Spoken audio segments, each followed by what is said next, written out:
This is Dos Pequeños, a funnier look at the paranormal in New Mexico. with your co-ghosts, Eric Carter Landine. And Alex.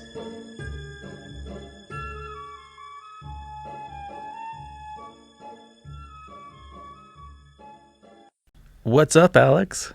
Hi, Eric. How are you? I'm well. How are you? I feel like I'm living in color right now because we are recording ourselves on video, which is really weird. It really is. I'm having a hard time not thinking about Yeah. that. What do I do with my hands? So we are going to try something different. We're going to try and do some YouTube stuff. So what's up, YouTube? It's your boys, Eric and Alex, co-ghost extraordinaires, here to entertain you, maybe. Probably annoy you. More than anything. Definitely verbally abuse you. Yeah. That'll come from him. Yeah, we're venturing out into the world of having faces in front of people. That's weird. Instead of being in their ear holes, now we're in their my eye God. holes and their ear holes. I'm glad you guys can't smell him. It's a small space here, the a studio. small True space. Consequences Productions. If you've ever wondered what it looks like, Now this is it. You can see a couple of see it. corners. Yeah, that's all though. You can't see very much. So October, dude, spooky season. We're here. We're doing it. Yeah. It's awesome. It's sweater weather. Almost. Well, it is in the morning. Dude, I made green it chili was chicken. cold. I made green chili chicken stew this afternoon for dinner. It was so good. Campbell's. No, dude, I made it myself. With Socorro chili because that's the best chili. I can't say anything about it because I don't know if I've had Socorro chili before. If you've ever had Limitar chili or Polvadera chili or San Antonio chili, that's all Socorro chili. I usually just get it from the farmer's market here in Burke. You know what I mean? Well, I'll give you some of mine. Yeah, let me try it. You'll like it. It's yeah. good. I'm wearing my Ghostbusters shirt today for spooky season. I'm happy. So you're like no strong ghosts? Is that what that is? No, this is the... Yeah, I guess so. I don't know. I'm only scared of strong ghosts. Oh, don't sue us, Please. Sony, whoever it is. Whoever owns that. Yeah. Bill Murray. Bill Murray. I can't see him doing that, but you never know. No, he probably doesn't own You it. know, you never know. He's got a piece. Yeah. Steven Spielberg? No, I think because it's like a dad and son now that are doing the whole franchise. Ivan Reitman? Yes, the creator. There we go. Yeah, Took me a second. the creator. That But sounded very I got culty. there. They call us the creators. Do you Let's- remember our little cult we were trying to start? Yeah, rompers and Crocs. It never really picked up. Moose knuckles and mullets. And I had to wear that outfit for like at least a week and a half before Yeah. I was like, it's not going to catch No, on. nobody wanted to. No one wanted. I didn't want to. I didn't really want to. So we're rambling because we are nervous, obviously, being on camera, right? That's okay. We're here. If you're on the podcast, you can actually go to YouTube and watch the video if you want, but don't. Yeah, don't. Don't. It'll ruin the mystery, and you'll be very disappointed. It's like, oh. Yeah. It's like they say, don't meet your heroes, right? No, we're no one's hero.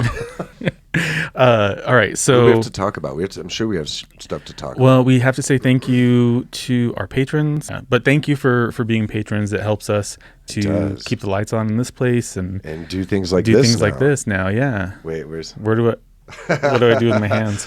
And this is hard because if you listen to the last episode, you heard me talk about like I always talking with my hands. Yeah. And so now I'm like very conscious of it, and I like just put them down to your side. Don't look that way. Well, I do the same thing. I'm very expressive with my hands as well, so I understand that. Right. I understand. I'm also a spaz and a klutz, so like for me, I just constantly hit this stupid mic Oh, arm. Yeah. you'll see that happening. You'll hear us put things down on the table, maybe too loudly. Yeah. And We're professionals. see each other stare at each other with hate in our eyes. You act like I'm so mean to you. I'm not that mean to you. All right. So go to patreon.com/Dos Pequeños if you want to support the show financially. You can also go to ko-fi/Dos Pequeños. Or, if you don't have money, that's okay. We understand. That's fine. You could leave us a review. Yeah. You could Shares. tell a friend about us. Yeah. You know, I think we are the most underrated podcast about paranormal stuff, And the most humble. and the most gracious, and the best looking, And the best looking. And the best sounding. and the best sounding. Yeah, Right. cool. So it's your turn, I think, right? It's my turn. Oh shit! Oh shit! I'm excited. So this is going to be good for October, I believe. Yeah. Okay. Okay, And all right, let's just get into it. let's get into it. All I can say is the power of Christ compels you. Ooh. Okay. Okay. Any clues so far? I mean, maybe some. Is it The Exorcist? No. Okay. No. Wah, wah. One moment while I light my sage and Oh. make a sign of a cross and sprinkle some holy water around the room. Okay. No. Let's smoke the sage, turn the cross upside down, and make a whiskey and holy water, because this, Eric, is going to require a drink or two or possibly a little shouting at the old devil. So there's that. Awkward silence. I mean, if you're trying to be vague, you're winning. Getting there, right? Okay. Just- have you ever just been in what you define as a fever dream, locked in a room with no escape? Have you ever shouted to a horror movie actor or actress on the movie screen, "Don't run up the stairs. Where the fuck are you going to go from there?" Yeah. Well, that is like quite literally how this story feels. Oh, Okay. So do you know Ghostbusters? I do. Well, it has nothing to do with that. Oh. Okay. But we know that they're not real, right? Well, I mean, you know. They're real in my heart. Did you ever watch the last one? I haven't. Yeah. With There was so much hate for them. I haven't seen it. I don't know where to watch it or any. So I liked it, but I love Leslie Jones. I love her. Yeah. Kate McKinnon. I love Kate McKinnon. Kate McKinnon's in it. Who else is in it? What's that chick's name? Kristen Wiig. Kristen Wiig and Melissa McCarthy. Okay. And I want to say Liam Nielsen. Hemsworth. Liam Hemsworth, isn't it? Well, if you're not going to be able to call the Ghostbusters, because we're not really able to do so, maybe we should call somebody else. So who could we think of to give a call? Jackie. Jackie. Oh, maybe potentially. Okay. Yeah. If she's busy, Yeah. I would call Ed and Lorraine. Yes. Yes. Now that's some Yes, legit yes, ghost, yep, demon, yep, spirit yep, possession hunting, right? Oh, I'm so excited. Yeah. I'm so excited about this. It's okay. You guys, it's spooky season and we're talking about the Warrens. Like, doesn't get much better than that. I'm curious if most of our listeners probably know about them. Oh, yeah. And if you don't, you should totally look it up. Yeah. Watch the CONjuring movies. Yeah. You know. Right.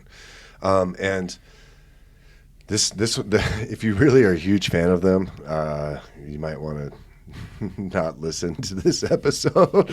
Oh, dude. Because you know how I come at things. No, it's fine. I come at things, at a realistic point of view. Okay. And a skeptical point of view. Yeah. We're going to look at both sides as much as we can. Okay. I'm going to try to show you, try to be unbiased. I'm really going to try. Oh, God. That's going to be difficult for me to do. Okay. I got to do those short takes to the camera. Finger guns. Yay. Eh. Guy So, or lady, people, folks. y'all. All right. Ed and Lorraine Warren have been a topic of discussion for over 50 years. They have not only been a topic of discussion, they have been argued about, researched, investigated, narrated, filmed, and immortalized by pop culture. Mm-hmm. Inspiring the main characters of the CONjuring series, their stories and lives have been the sources for over 7 movies, TV shows, and documentaries. And I'm sure there are a smattering of songs and artwork and poetry written about them as well. I mean, their best artwork is fictional. There also is some erotic fan fiction With the Warrens? written by somebody named Eric Carter Landine. Oh, ECL? Yeah. I think I've seen that around. So, But like Lorraine's all buff. and there's for some reason the centaur there. Yeah, the nun is there the whole time. I don't know why. Just in the corner going, testicles. Testicles. I mean, the Conjuring series alone has surpassed over $2 billion at the global box office. And so there has to be some truth to this couple. Yeah. Their horrifying adventures and all of their air quotes evidence that they air quotes have. I guess I could actually do them. You could do that now that you're on video. I can. Oh yeah, air quotes. So let's kind of Tarantino into this. Ooh. We're gonna get. Where's my sword? Yeah, sword. Yeah. Oh, I guess Kill Bill, right? Yeah. Okay. I'm sorry. I think of Pulp Fiction automatically. So let's Tarantino this. We're getting way ahead of ourselves talking about movies. We need to take it back a little bit. So let's go back to the late 20s when Ed and Lorraine were born. Oh. Play like some 1920s music. We've got a finger wave. I've got a finger wave for some reason. Right? I'm wearing a flapper dress. A flapper. Yes. Yeah. Big old set of pearls. And the YouTube people are like, what the fuck are you talking about? He's wearing a Ghostbusters t-shirt and a baseball hat. Like, calm down. But the podcast people don't know. They don't know. You don't know. And it's probably better you don't. Yeah. The end. Ed Warren Miney was born September 7th, 1926, and Lorraine Rita Warren was born January 21st, 1927, in Bridgeport, Connecticut. Bridgeport is a historic seaport city, and there's some interesting history about Bridgeport. In the summer of 1915, 11 years before Ed's birth, a series of strikes led to the 8-hour day at the town's factories. This was so successful, the 8-hour day spread throughout the entire Northeast. So I don't know how grateful I am for that, but I'm sure glad it's not 12 hours. I'm just saying, why couldn't it have been a 2.5-hour workday? You know? Make it like, well, I don't know, maybe just more like hour breaks throughout the day. No, I think I would like to be off by like 12. If I could be done by 10:30, that would be 9:45. 9:45. If I could just get up, brush my teeth, and go back to bed, That'd be the best. that'd be really where I'm at now. That's kind of what I'm looking for in employment. So if you know anyone, And pay me an obscene oh, amount of like money. 250, 300. We'll talk six figures. Yeah, well, definitely six figures. It's just Anyway, the First World War continued the expansion of the city, and before the Great Depression, there were over 500 factories in the city. In fact, Columbia Records' main pressing plant was located in Bridgeport. Despite the Depression, the build-up to World War II helps lead them to recovery by the late 1930s. okay. So just the build-up, the foreplay of war, got them there. So hot. Of course, I took a look at education because why not? In September 1978, Bridgeport teachers participated in a 19-day long strike because of contract negotiations. The government, in their infinite wisdom, chose to approve a court order and state law that made strikes by public workers illegal in the state. Oh, Jesus. Because you don't want them having a voice. And because of this, 274 teachers were arrested and jailed like they should have been. Jesus. No, I'm kidding. Alex's views do not reflect the views of Dos Pequeños or True Consequences Productions. Something else that was absolutely fascinating about Bridgeport, it was the home to P.T. Barnum, you know? Have you heard of Barnum him? and Bailey Circus? Yeah, known as the most successful people in showbiz, and he gave people what they wanted. Spirit fingers. And it led them to believe in incredible and unbelievable things and made a lot of money while doing it. There was something in the water when he served as the town mayor in the late 19th century. Could also have something to do with the fact that Barnum housed his circus in the town in the winter in his 4 houses that he had built. So he had 4 houses. So he must have had some bank back then. Yeah. He had at least $14,000. At least. I mean. But maybe more than that. 17. Yeah. You know. Yeah. Could be 17. How much was it to get in the circus back then? Like. It was a buffalo nickel. 6 pence. How many pubes would it take for me to get a ticket?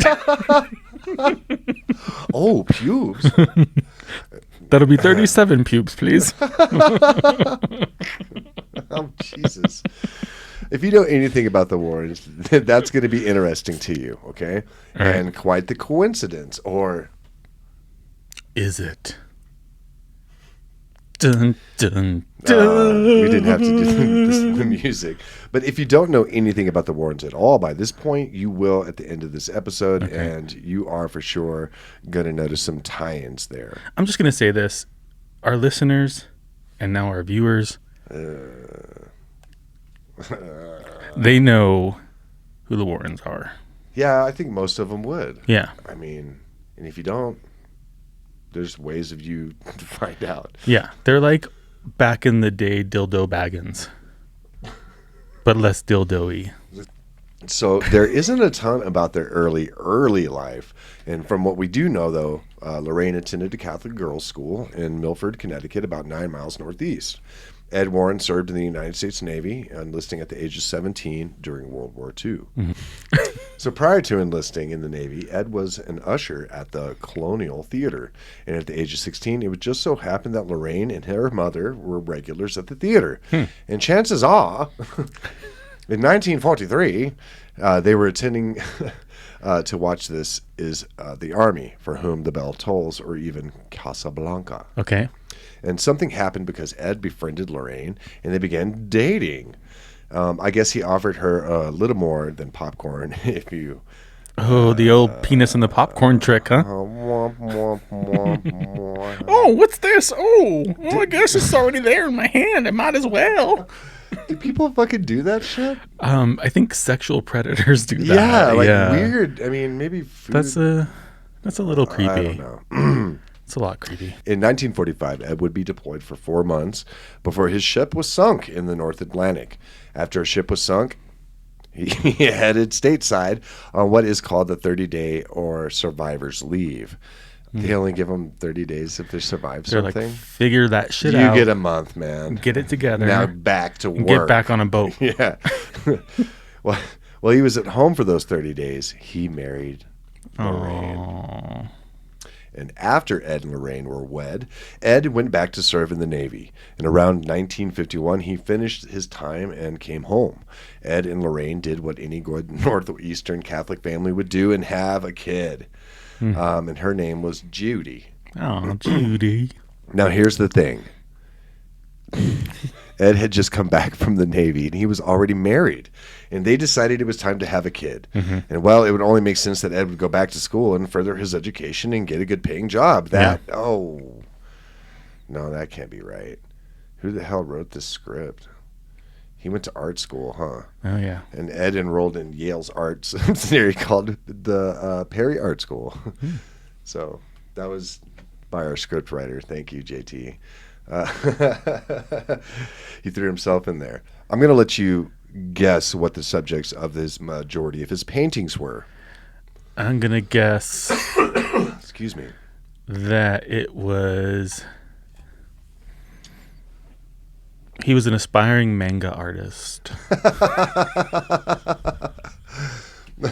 Octopus demon dicks. Am I close? Yeah. I'm impressed. Thanks. He knows his art. I do. He knows his art. Or was it flowers that look like vaginas? Very Southwest. Of course, it was like haunted houses. Haunted houses, right? Because that's what people draw and paint. Okay, but why not, right? Well, okay, but here's the thing. What kind of haunted houses are we talking about? Like, are we talking about like carnival haunted houses? With like the movie side to side treadmill situation? Ooh, yeah, like the that little spinning tunnel thing. Yeah. Yeah. No. Or are we talking about like Victorian mansions with spooky backgrounds? And see, this is when we like these. Yeah. Like this. Well, I guess if there was a Hallmark around, he could sell them for a bunch of older ladies who wanted a few Halloween decorations to put out for 3 weeks and then put them back in the attic. Okay? But, I mean, geez, you don't have to get so aggressive about it. Was I? Calm down. In the attic. Well, there wasn't much of a surprise that Ed focused on haunted houses because he was kind of into that. That was his kink, perhaps. I mean, don't kink shame, man. No. I'm not going to yuck your yum. I think I've said that before. Mm-hmm. In multiple sources, it does speak to one more piece of Ed's young life. Whether this was reported by Ed and was nothing but a child's story, or was reported by others around Ed from the ages of 5 to 12. He lived in a house that was apparently haunted. And it was during that time that he experienced his first supernatural events. Mm-hmm. Mm-hmm. I kind of remembered. Did I use them correctly? No. Not really. Now, Ed said, and I do quote this, my father, who was a police officer at the time, would often say, Ed, there's a logical reason for everything that happens in this house, but he never came up with that logical reason. Keep in mind, this was spoken by Ed for an interview on his own website. I guess he had a website. Was he at CompuServe.net? AOL. It was probably AOL. Netscape. Net zero even. So it was like believing in that. What was the? I got another random one. What? GeoCities. GeoCities. Is that what like VPNs are going to be now? It's like we're going to look back on VPNs and be like, Jesus. Yeah, can't believe we had to use that. Oh fuck. So I digress. During this time that in that house, the family allegedly heard pounding, rapping, and footsteps. Yeah. I'm not sure in that get it that order. Get it. Hit it. For some reason, I feel like those are all things that would be great heard in a house from the 1920s to 1930s, especially with kids. You would hear those things. If this Victorian house is a rockin', don't come a knockin'. Do not come a knocking. Do not hearken upon my home. I mean, do you ever go to your grandparents' house and realize late at night that it's not as easy as you thought to get to that cookie jar because every single floorboard is going crazy? Mm-hmm. Did you have a cookie jar still? Is that a thing? Well, in the 80s we did, yeah. I remember the cookies in there would be like break your tooth style. Yeah, or you take a bite and like the whole house can hear. Yeah. Well, yeah, okay. Yeah. So why do you ask? Let me explain what I'm talking. Okay, Jesus, sorry. You wake up and you feel a tad peckish. Okay. Grandma gave you 2 cookies before. I wake up every day and feel a tad peckish. Dude, I'm always hungry. Yeah. And said that's all you got. You only get 2 cookies. It's not enough, 2 Grandma. fucking cookies. Grandma. Go that's to not bed. Enough. Grandma. But she's asleep and everyone else is asleep. So let's take risks. Okay. What kind of cookies are we talking about? For Grandma, they were probably something like Snickerdoodle. Yeah. Yeah. Something along those lines. Yeah. Maybe an old Chips Ahoy. Or some fucked up oatmeal raisin bullshit. Yeah. That you'd lose a tooth on. I'd be so mad. You know exactly where the jar is. You could get there with your eyes closed, which is good because it's pitch black. And you get out of your bed and reach the door easy enough. Mm-hmm. Take 1 step out of the door, silence, false sense of security. Right. Because the next 2 steps make creaks that could wake the dead, right down the hallway. And so what do? Grandma light turns on, and you hightail it back to bed, jump in it, and pull the covers over your head and hold your breath. Mm-hmm. Point is, creaking, rapping, footsteps are all pretty standard in an old house, especially one from the 1920s and 30s. As if that wasn't enough, Ed Warren continued his description of what was going on. And in that old house, he would say, quote, my family would all go to bed around just 2 or 3 o'clock in the morning. Many times I would hear the closet door beginning to open up. And at first, I'd look into that closet and only see a shapeless darkness. And then slowly, I would start to see light beginning to form. And it would morph into these like ball shape, sort of like a basketball. And then I'd begin to see a face in that ball. End quote. Ed also added like a cherry on top of a sundae, and that was the face of an old woman. Okay. Okay. All right. I'm not going to enjoy this episode, I've decided. You're welcome. Here's the thing. Alex ruins everything. Here's the thing. Eyeballs do some crazy things in the dark. Okay. Okay. Psychologist Donald Heap provided a research study that dealt with the sensory isolation. I know what you're thinking. He was a kid in the house, and in the study titled Project X38, he recruited volunteers. He paid $20 a day to lie in a 4x6 by 8 foot soundproof cell, subjected to perpetual isolation and perceptual isolation, and that it was told to stay in the cells as long as they could. Now, after a few hours in isolation, nearly all subjects saw that and felt that they weren't really there. That's why a lot of people do the sensory deprivation tanks. You know? I want to try that. I do too. I've never done that. Looks cool. First, they would see pulsing dots in simple geometric patterns, and these grew into complex, isolated images floating around the room. The mind is a crazy thing. Which then evolved into elaborate integrated scenes playing out before the subject's eyes, dreaming basically while awake, as one participant described it. IRL, as the kids like to say. IRL. One participant reported seeing a parade of squirrels marching purposely across a snowy field, wearing little baby snowshoes and backpacks. I want to see that so bad. While another one saw a bathtub being steered by an old man in a metal helmet. A bathtub steered by an old man in a metal helmet. And out of all creative things Ed could have seen, he saw an orb of light with a face in it. God, he's a fucking orber. And all I can say is creativity fail. Like, right? With all these amazing things that were happening, squirrels with snowshoes and backpacks. Old men in bathtubs steering around. He's like, I saw an orb with a face. Wilson. All that to say from the get-go. Okay, Ed was fascinated by haunted houses. Okay, so that makes sense. It's starting to come together. Yeah. 2 years after starting art school, Ed and Lorraine hit the road. And in 1952, they set up a pop-up stands throughout tourist areas in Massachusetts and Vermont, Rhode Island, coastal Connecticut, and to sell his paintings of spooky houses. It is important to remember that Lorraine was a skeptic at this point. And rightfully so. If Ed's only selling point on this whole haunted thing was that when he was a kid he saw a light in his house, I'd be pretty skeptical as well. But doggone it, she was going to support him through his art endeavors. Do you think what he saw in his house was a glowworm? One of those old toys? Potentially. No, that was but they didn't come out with that till like the 60s or something. I love my glowworm. You still have one? I do. That's adorable. And she supported him, and but she kind of just wanted to eat too. So selling, paintings was probably the best way to go about that. And well, it seemed that Ed ended up being preoccupied with haunted houses along the way. Before they were renowned for their activities, Ed had somewhat a difficult time getting into people's homes. That sounded weird.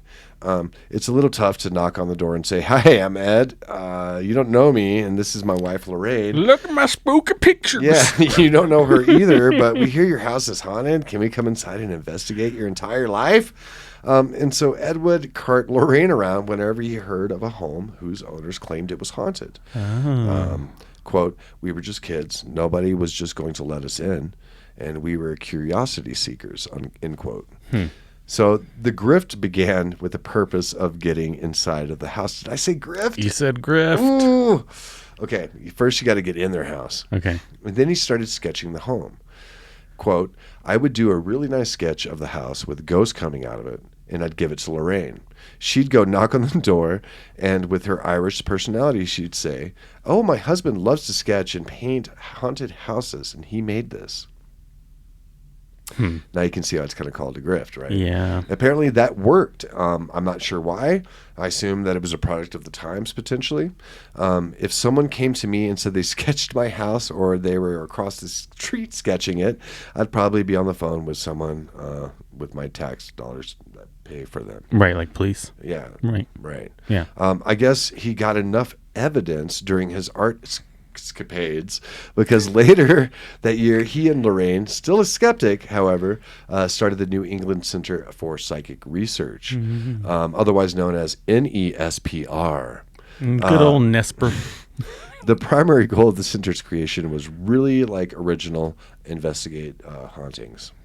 Tree 99. Right? Okay. I think I remember in one of the what are their movies called? Conjurings. He was painting the nun, right? Yep. Yeah. Here's the thing. Okay, not much happened really between 1952 and 1965. Around that time, the Warrens went into the home where the spirit was of a little girl named Cynthia that was speaking through a medium. And she said that she was looking for her mother. The Warrens expanded the mission of their center to help earthbound spirits move on. So they expanded their focus. I guess haunted houses just weren't cutting it any longer. It was around that time that the Warrens said their center's work was based on two things: religion and science. Hot. Because that Those are my two favorite things. makes sense. Religion and science. Hot. They go right hand in Religion hand, on right? science action. Yeah. Still hot. Okay, so real quick, Okay. let me address the definition of science here. Oh, science. Science. Alex and Eric know absolutely nothing. Alex's views do not represent the views of Das Book, Quanos, or True Consequences Productions, or anyone else for that matter. Seriously, who thinks like this? What the actual fuck is wrong with the two of you? Any advice given by these two should be taken with a grain of salt and should definitely not be implemented in your life unless you like to suffer. Seriously, these two are idiots. Why would you listen to them? Alex and Eric are not to be trusted. When I say loose, I mean loose. Okay? There's very little science, proof, and evidence. Okay? At the end of this, I'll summarize the group's findings when it came to the evidence of the Warrens had. Okay. The thing that happened between 1952 and 1965 was that Ed and Lorraine added a few superlatives to their career. Ed became a self-taught and self-professed demonologist. Fuck yes. And Lorraine overcame your skepticism and professed to be clairvoyant and the light trance medium. It's amazing how that kind of worked out, isn't it? It's, Light trance. I like a medium trance. I'm a more deep. You're a deep trance? Yeah. Are you drums and bass? Basically. Yeah, I like the drums and bass. D&B, as the kids say. Yeah. Right? Well, not kids now. Yeah. Anyway. We're old. Old. Let's talk about demonology and clairvoyance, okay, and mediumship. Let's talk about demonology, clairvoyance, and mediumship. Okay, we've been in the weeds with this Warrens. I think it's time to get my neighbor never does their lawn until the lawnmower stalls over and over again weeds. Demonology is non-scientific. Okay, let's get that out right away. It's not at all. It's the study of demons or beliefs about demons. Okay, demons may be non-human, separable souls, or discarnate spirits which never inhabit a body. Sometimes societies believe that all pieces of the universe are supposedly under control of spirits, each ruling a certain element or object, and in turn those spirits are subject to even greater spirits, what's crazy in a multiple culture seems to deem spirits as benevolent or neutral. And in this case, how do we get where we are?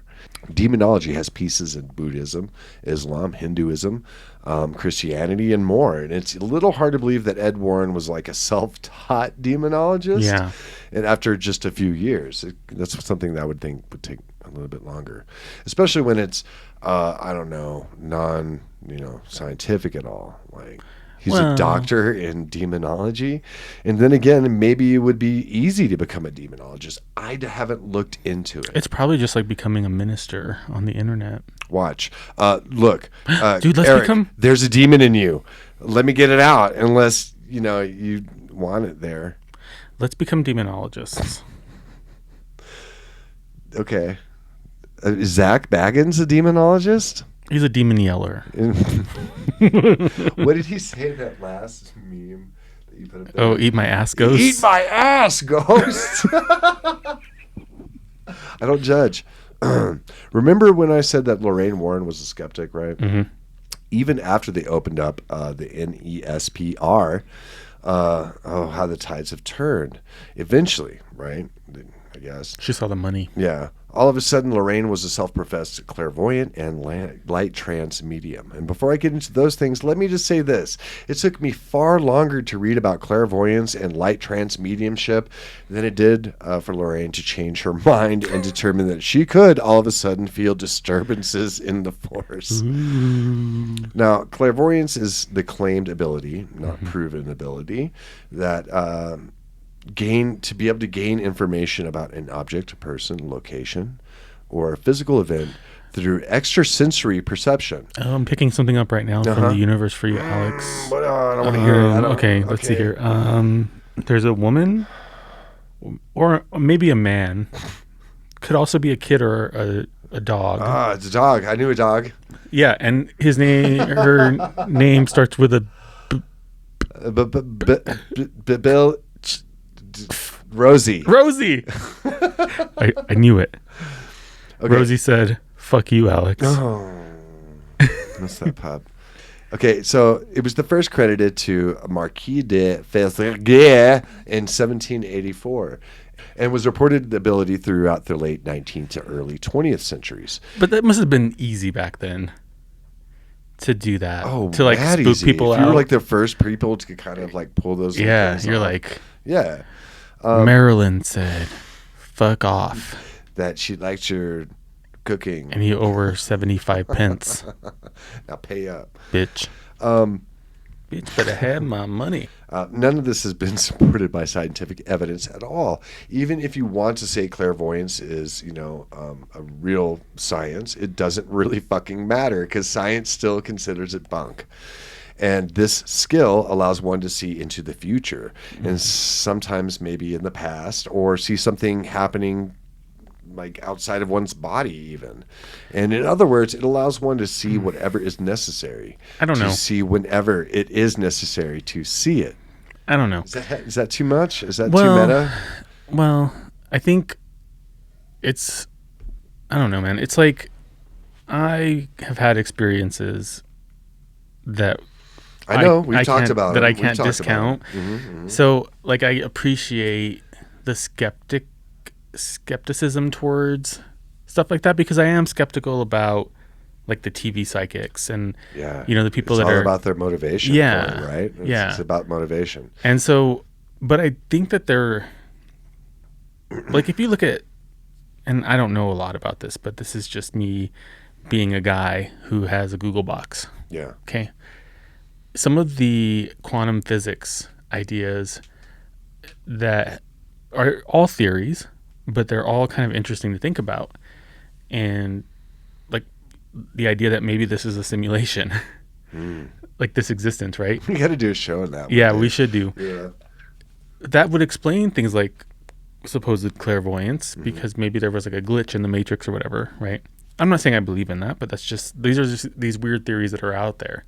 Alex and Eric know absolutely nothing. Alex's views do not represent the views of Das Book, or True Consequences Productions or anyone else for that matter. Seriously, who thinks like this? What the actual fuck is wrong with the two of you? Any advice given by these two should be taken with a grain of salt and should definitely not be implemented in your life unless you like to suffer. Seriously, these two are idiots. Why would you listen to them? Alex and Eric are not to be trusted. And I can't explain my own weird stuff that happens like that. Yeah. Yeah. So maybe there is something more to it. But But we haven't. What science is though is that we have to have proof. Yeah, no, I get that. It's the proof of it. I get that. And a proof. It has to be. There's Well, and it's hard to prove that somebody had a dream or a vision. You can't see that. Yeah. So you don't even know if you're the only if they're one being honest, experiencing it, right? How are you going to ever know? That's why there's no science that backs it. No, 100%. But right? Now, having said all that, like I definitely believe that there are some people that are more sensitive than others and that have access to different forms of information for one reason or another. I don't know why. I believe that. I definitely fucking believe that the Warrens were full of shit. Now. Okay. Well, because, I think it's probably partially the way you're telling the story, right? Uh-huh. Which I get is on purpose because that's who you are. You're that person. Right. But still, like, I don't know. I don't trust it. Well, give me more time. I don't know. Maybe I can. You think you're going to convince me the other way? I kind of think I will. Oh, fuck. Okay. All right. Let's do it. Here's the thing about clairvoyance. Okay. There have been multiple studies done with self-proclaimed clairvoyance. Eileen Jeanette Vancho-Liet Garrett. Yes, all those names were some of the Irish mediums and parapsychologists who were tested out by the Rhine at Duke University in 1933 with the use of Zehnder cards, which contain a series of symbols, right? You've seen it where they use the symbols and everything. It shouldn't have been very difficult. Now, these sealed cards were in an envelope, and she was asked to guess the contents. And it wouldn't be that hard for a clairvoyant to do this. However, her correct guesses, over 12,000 guesses failed to produce any solid results past chance level. Okay, that was one person. I get it. In short, she performed horribly. She criticized the test later by claiming that the cards lacked a psychic energy called energy stimulus. But in short, it has been proven time and time again that clairvoyance is not something to be really trusted. Okay? Just not. And now that we've hit on that, let's discuss the light trance mediumship. What is that? Well, mediumship has quite a history on it. It is the ability to mediate communication between spirits of the dead and the living on Earth, which just makes it sound like it's really like kind of a show with Judge Judy and some ghosts who are pissed at humans for living in their house. Dude, I would totally watch Ghost Jerry Springer. Ooh, can you imagine? That would be amazing. And chairs just like magically fly up and hit you in the head. We should make a Ghost Jerry Springer shirt. It's not a bad idea. In either case, there was a lack of objective evidence. An experiment done by the British Psychologist Society found absolutely no medium ability within its subjects. Mediumship actually started as a game pretty much. Ye old Ouija boards were used by upper class people as a source of entertainment, and this look how fancy I am with my Ouija board. I'm talking to the dead. I've got a top hat and a monocle. This then spread to grifters and tricksters, though. My favorite kind of people. They would use the tricks that magicians used on stage. And at this point, mediumship began to lose its credibility. Primarily popular in the United States and the United Kingdom because, of course, it was. Modern spiritualism branched from practices and lectures of the Fox sisters in New York State in about 1848. All I could think of was, well, here's another fox that is full of shit. If mediumship was simply that and only that, it probably would have died with the debunking over the time, right? But the issue is, as always, religion was tied into it. Spiritualism continued on despite the fraudulent practices, and while physical mediumship and seances fell out of popularity, platform mediumship came to the forefront. Now, what Lorraine was, and I use that term loosely, was a light trance medium. Trance mediumship involves the individual remaining conscious during a period of communication where a spirit basically takes over the medium's mind in order to speak with the living. So basically, Lorraine was just a light trance medium and kind of like the Diet Coke of mediums, or Mr. Clear Pepsi. Yeah. Crystal Pepsi. The Crystal Pepsi. Ed and Lorraine were a cliche in that they were appeared at right place in the right time. The Northeast is rife with ghost stories, and in addition to that, they really came into their own right as a satanic panic was getting started. Fuck yeah. Imagine that. Also imagine my happiness that I would need to look up this part of history as well. Yeah. Just to give kind of people the full context of their rise to ultimate power. Not really, but at least their rise. Satanic panic was primarily a United States thing because, again, of course, it was. And it was a moral panic focused over 12,000 unsubstantiated cases of satanic abuse. Right. While this was primarily a U.S. thing, the concept of blaming Satan, demon, or the other things, exactly, or the other for the problems that came around, you know what I mean? Like, it's so much easier to blame the devil. Oh, yeah, dude, the devil made me fucking do it. Another one of their Warrens movies. More around the time of the Warrens, one of the most immediate openings to the U.S. satanic panic was McCarthyism in the 1950s. The isms kind of encouraged the practice of making accusations of subversion and treason. Yay. America, while it targeted communism and socialism. And it's easily transferred over to other blame game moments like Satanism and demons and satanic panic. There were a few foundational pieces of McCarthyism that truly led to the moral panic. One, there was an establishment of fundamental Christianity, which also founded a political activism called the moral majority. Two, there was a rise of anti-cult movement. There was an accusation that abusive cults were kidnapping and brainwashing children and teens. Boy, that sounds awfully familiar. Three, the Church of Satan appeared when which gave just the smallest truth to the worry about satanic cults. 4. Social work and child protection was developed, but it struggled to have a child sexual abuse considered seriously. 5. Finally, PTSD, repressed memory, and the survivor movement. Okay, so this is all what's driving satanic panic? Yes. Okay. The satanic panic was truly a result of the collision of religion, faith, spirituality, politics, and moral rage towards the other.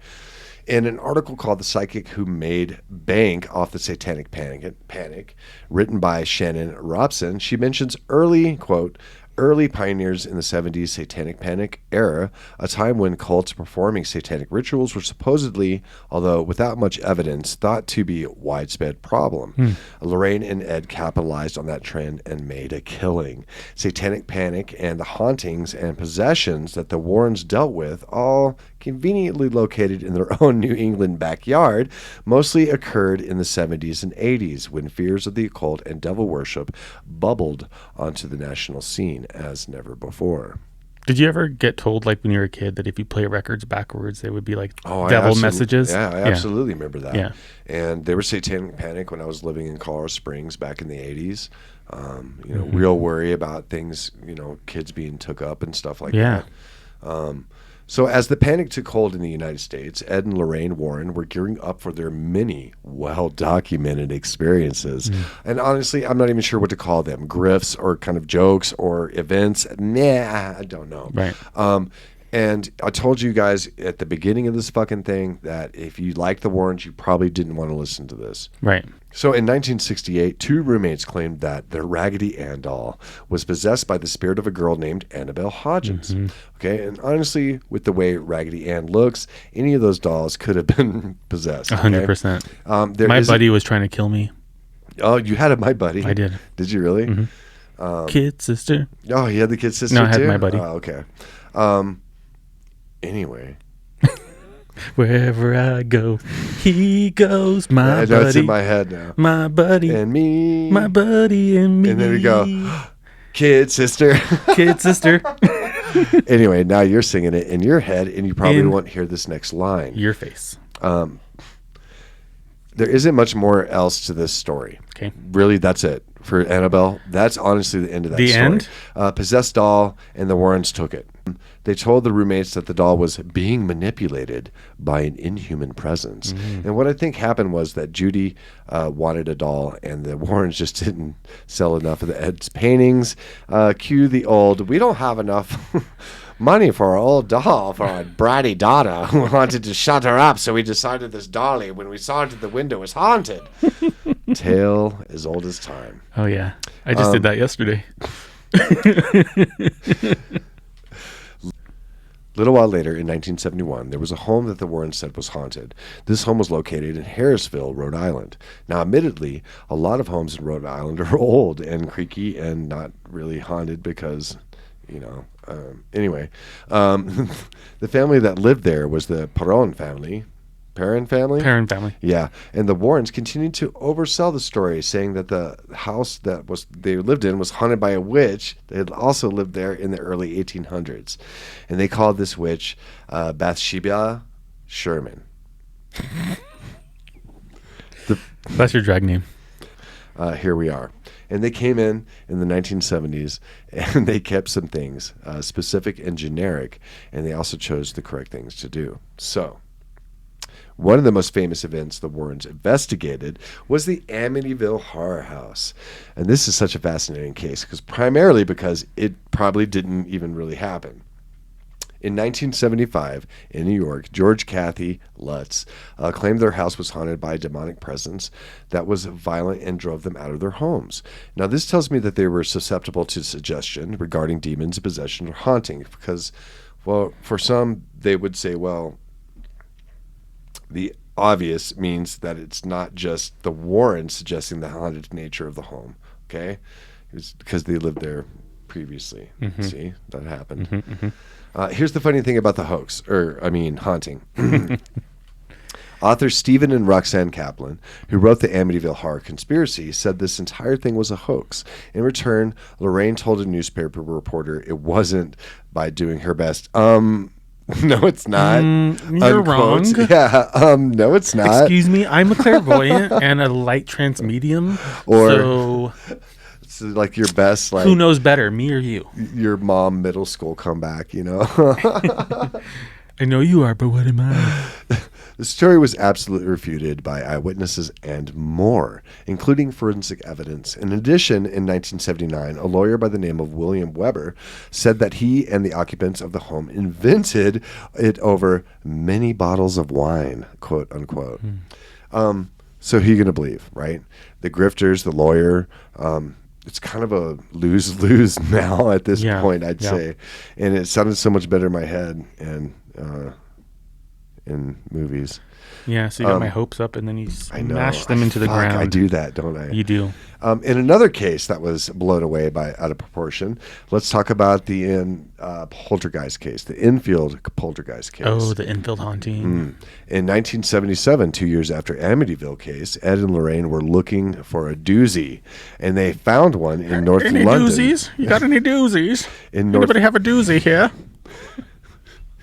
They found it in North London suburb of Enfield. Don't we have some fans out in In the UK? The UK. Shout out. Yeah. There were claims that a family home was haunted by a poltergeist, and many thought it was the children simply wanting attention, though. And the Warrens took these claims seriously because, again, of course they did. And they believed it was the case of demonic possession. And while the story was the inspiration for the CONjuring 2, Number 2. critics of the Warrens say that they were involved in a far lesser extent than their stories, and their stories they inspired told them. So a parapsychologist who investigated the Enfield case said that the Warrens, quote unquote, could make a lot of money out of this case, end quote. He actually agreed with the idea that the Warrens were not even invited to the house and that, quote, nobody in the family had ever heard of him until Ed Warren had shown up, She doesn't even go here. end quote. He doesn't even know who I am. Those are some of the big ones, okay? If you want to look further into some cases, there is a case of Arnie Johnson, the Sedecker. This is where you played the actual saying, how to say it. Snedeker house, which is just a fun thing to say anyway. Is and was it? controversial because the family who told the story couldn't keep it straight. And while working through serious problems like alcoholism and also drug addiction, okay, Eric, I was just able to find an article from the New England Skeptical Society, and I feel like this was just created just to fuck with the Warrens. However, I didn't really look into that. Okay, the article was investigated and written by Perry DeAngelis and Stephen Novella, MD, titled Hunting the Ghost Hunters. And the point of the article was to explain how they went in an attempt to prove the Warrens correct by investigating their evidence and what they had said had multitude of. And what was the end result? Well, don't jump ahead of me. I'm just fucking kidding. Calm down. Look at you. You're so tense. Here's what they found, all right? Ed and Lorraine Warren hunt ghosts, apparitions, demons, possessed people, places, and things. They have been doing so for decades and claim to have looked at nearly 8,000 cases, and they are world-renowned for this practice. As a regional skeptical organization, we have taken on the task of investigating local paranormal claims. On the matter of the hauntings, right? The Warrens are one of those preeminent experts, and they are local. So naturally, we decided to look into their work. Also, they claim to have scientific evidence, which does indeed prove to the existence of ghosts, which sounds like a testable claim, into which we can sink into our investigative teeth. What we found was a very nice couple, some genuinely sincere people, but absolutely no compelling evidence. Or more precisely, there was a ton of evidence, but none of it stands up to rigorous scientific testing, and most of it was not even cursory testing. None of it. So it was found that the Warrens support anything that seems to show their assumption that the paranormal is real. I don't think that's surprising, though. We've seen that recently with people willing to accept anything in their echo chamber that supports their own beliefs, or whatever they define as beliefs. Okay, they also found that the Warrens were phenomenal storytellers and that Ed had a lot of stories. And, quote, during that first visit and in the 5-hour interview that followed, we were treated to scores of Warren stories. However, despite their insistence to the contrary, stories are not evidence. Okay? Ed took them around to see all their stuff, and he, of course, added the disclaimer that they should let him know if they bump into anything so he could cleanse the auras before they left. And to say, okay, to that I say, what the literal fuck, right? One of the ghostly books they had in their possession was titled Unearthed Arcana, okay? And you think with a name like this, it'd be a lot of Necronomicon Ex Mortis from Evil Dead type shit. You'd be wrong. It was like Dungeons and Dragons role-playing game book. This plays into the entire we're Catholic and Christians, and we think D&D is the devil. And Ed regaled them with rules and jargon of the trade, and hoping to distract them enough to impress them, right? He's like, look over here. Yeah, what's this? Oh, the Barnum PT style. He then turned to the photographic evidence. Can we put pictures here? Yeah. Like this. Ooh. Wow. And that. Do you see that one? Oh, there's that one too. Oh, crazy. This is the vast majority of their evidence, though. And as the investigator said, quantity is not a substitute for quality. In response to this, they explained that there was two ways of getting blobs of light: flashback, light diffraction. Okay, what it's lacking in all of them, however, is the consideration of alternative explanations of the photographs other than genuine ghosts. There was no investigation into natural sources of the blobs of light, no discussion of alternatives, no discussion at all. In fact, there is only the simple, unquestioned pronouncement that such blobs of light are evidence of the paranormal. Duh. Of course, if photographs weren't enough, the Warrens had video evidence as well, and Ed showed them the famous Union Cemetery video of the white lady passing through. He showed it, but he refused to allow it to leave the home so that they could analyze it. So I guess he was worried that they would be able to, I don't know, prove that it was bullshit. They did get to take a piece of the photo evidence, and they sent it to the HB Group, a professional video company. And it turned out to be less than compelling, as it was debunked by the group. Of course, this was all the evidence that they could get, and the Warrens would not give them any more. They were given excuses like they had just turned off the equipment, or something had happened, and that the people in the film wanted their privacy, or the film was mysteriously erased. Even eyewitness testimony was less than provable. Memory is, It's fickle. yeah. And we don't know which was determined, which are true memories or manufactured memories. And there's something fascinating that they all discuss, which I'll, kind of say for the last thing. Most of the witnesses saw something right at night in the bedroom, right? They were involved in time and places that were connected with sleep or near sleep state. There is a well-described neurological phenomenon called hypnagogia. Okay? I have that. And you put the word right there. This occurs when we are between the waking and sleeping states, semi-conscious, not fully aware. It is during these times that their alleged paranormal experiences manifested themselves. Many believe that they are being abducted by aliens So it's like from a their dream beds. state almost. Others that they are being visited by ghosts and during REM sleep and continuing into waking dreams. Our brains turn off the neurons that connect to our spinal column in order to keep us from acting out these dreams and resulting in a sensation of paralysis. Okay? So, sleep paralysis. I feel like this would be a good explanation and a good chunk of what evidence the Warrens say they have. In all, the Warrens wouldn't let investigators follow them as they investigated, and the authors found that, quote, they are concerned about protecting their organization and beliefs they represent, and would rather than the scientific search for the truth, whatever that may lead. Ed and Lorraine continued investigating and lecturing in classrooms, and on August 23rd, 2006, Ed passed away at his home. He was 79, and in the 5 years leading up to his death, his health had really kind of deteriorated.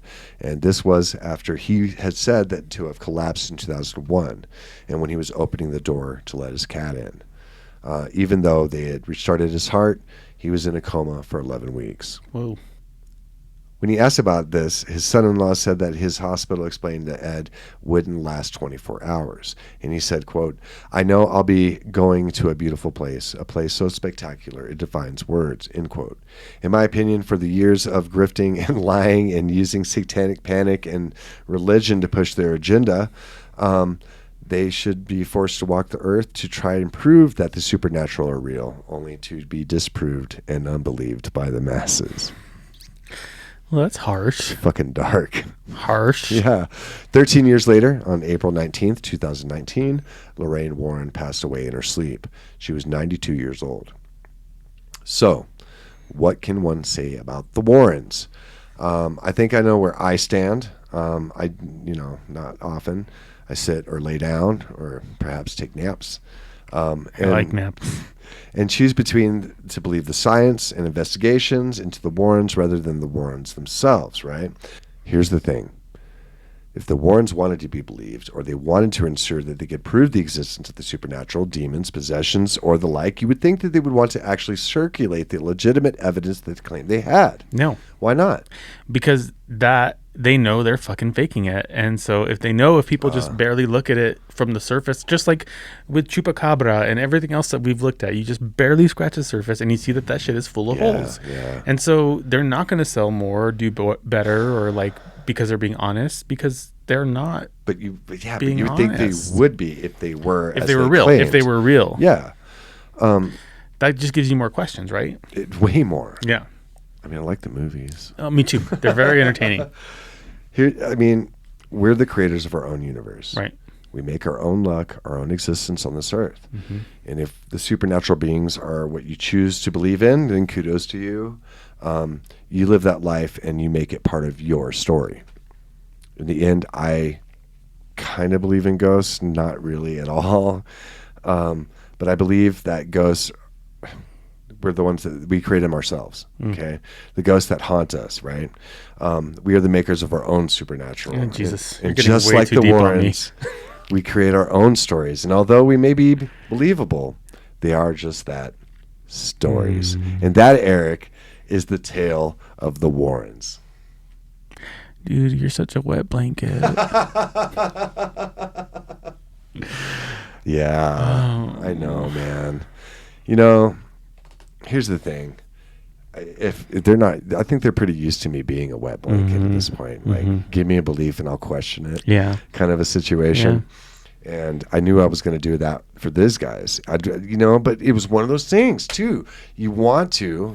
I want to believe. And then the more you look at it and the more you look into it, it's kind of just PT and Barnum Bailey. It's all just smoke and mirrors. Yeah, smoke and mirrors. And what do I need to say to make these people believe? Competing conveyor belts. Yeah. I told you guys at the beginning of this episode, like I said, we were going to do it again. Dream crushers. Oops, yeah. I did it again to your heart. Okay, so that's the Warrens. What do we have to say? I'm sad. Don't be sad. Okay, they have good movies. They're fun to watch, but trust no one. Apparently, trust no hoe. Trust no hoe. Okay. No. I mean, I still want to live in that fantasy of them being legit because that sounds more exciting to me. Well, it is. Yeah. You keep believing that, okay? All right. Keep believing it, E. It's gonna be okay. All right. No. It's probably not. Well, at least we can enjoy the movies and we can be like them and pretend like everything's fine. Hey. Even if it isn't. There's nothing wrong with imagination. And just go with it. I have a feeling this video is gonna be a little rough. So it's okay. It's our first one. It's our first one. So you don't like it? We'll get used to it. Or you won't, and it's fine. And that's okay too. Yeah. Just continue to keep listen to us. Or don't. Or don't. It's a shit show. We get it. All right. Well, that was another bubble buster. All right. So with that, sad. Dude, I really wish you would have had Lorraine's shirt on for this. Maybe I should have worn Lorraine's shirt. You know, the big. Oh yeah, the big the neck cuff thing. Yeah. With like a Doyle wrapped Would hide around my your neck neck. beard. Yeah. Hey, I didn't mean to be a bummer. It was just, it was one story after another. It's fine. Yeah. I was really hoping that Annabelle would be a little bit more. Yeah. That's the difference between like, a true story and based on a true Based on story. a true story, yeah. You can go fucking anywhere with that shit. Anyway, Mm-hmm. thanks for looking at our faces or listening to our voices. Yeah, absolutely. Thank you for hanging out with us. Hopefully you enjoyed this episode. If you did, leave us a 5-star review. Only 5. And tell your friends about us. Better. Yeah, or else. Okay. If you're on YouTube, like, subscribe, and hit the notification bell. That way we can fucking let you know when we're on. Yeah. Cool. Often. All right, and on that note, Stay spooky. peace. Happy Halloween. Happy Halloween.